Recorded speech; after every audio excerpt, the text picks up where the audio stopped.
Donc aujourd'hui, c'est un jour particulier pour le parc puisque c'est un jour dédié à la conservation. On a 3 vautours qui viennent d'arriver en fait des Pays-Bas. Alors des vautours fauves, il y en a déjà sur le parc. Quel est l'intérêt de les faire venir? Eh bien, ces animaux arrivent dans le cadre d'un programme particulier. Cette année, le parc animalier de Sainte-Croix est le centre de rassemblement pour les vautours qui vont être réintroduits en Europe de l'Est, dans les Balkans, sur la Bulgarie. Ça fait plusieurs années que ce programme existe, plusieurs années que des animaux ont été envoyés en fait en milieu naturel.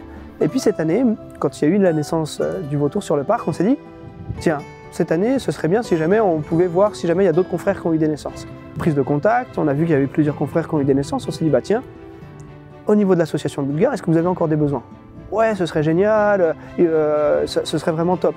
Ok, on contacte tout le monde et on décide de faire le point de rassemblement ici.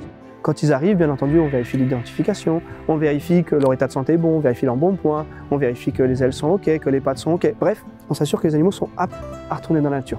Donc derrière, qu'est-ce qui va se passer? Pour eux, ils vont tout simplement être mis en caisse, partir en véhicule, arriver en Bulgarie, et là, c'est pas juste on arrive, on ouvre les portes et débrouillez-vous. Non, on va prendre le temps, on va s'adapter à ces animaux, à leurs besoins, à leur façon dont ils vont appréhender cette nouvelle aventure. Ils vont donc être mis dans une volière d'acclimatation, et dans cette volière d'acclimatation, ils vont finir de créer les liens les uns avec les autres, et puis, petit à petit, les portes vont s'ouvrir, et ils vont commencer à partir, s'éloigner un petit peu, revenir s'alimenter, parce qu'on va continuer de les nourrir à cet endroit-là. Et puis à un moment donné, on va mettre la nourriture à un autre endroit, dans la nature, où d'autres vautours viennent aussi. Et c'est là que tout le monde va se rencontrer, et c'est comme ça que l'aventure du milieu naturel va commencer réellement pour eux. Donc en Europe, il y a 4 espèces de vautours. Le vautour fauve qui est présent ici derrière nous, mais il y a aussi par exemple le vautour moine qui est le plus grand, qui va faire jusqu'à 3 mètres d'envergure. Le gypaète barbu qui est pour moi est le plus joli, le plus impressionnant, parce qu'il a sa petite barbichette, et puis c'est le fameux casseur d'os. Et puis un plus petit, le percnoptère d'Égypte, qui est tout blanc avec une tête un peu jaune, qui est souvent connu parce qu'en Afrique, il a tendance à aller casser les œufs d'autruche en fait avec des cailloux pour pouvoir récupérer la nourriture.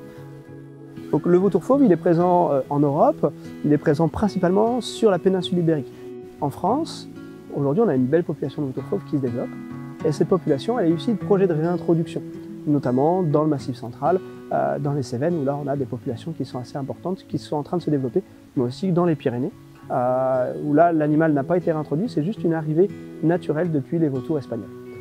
Par contre, donc, même si ces populations se portent bien, quand on va en Europe de l'Est, on a des populations qui sont toujours fragiles, toujours menacées. Et donc tout le travail mis en place par les associations sur le terrain a permis finalement de créer un climat propice en fait au retour de ces animaux. En Bulgarie, ça fait déjà quelques années quand même, plusieurs décennies, qu'il y a eu des tentatives de réintroduction. Ça a mis du temps à ce que enfin des colonies s'établissent et que les premières reproductions arrivent dans le milieu naturel.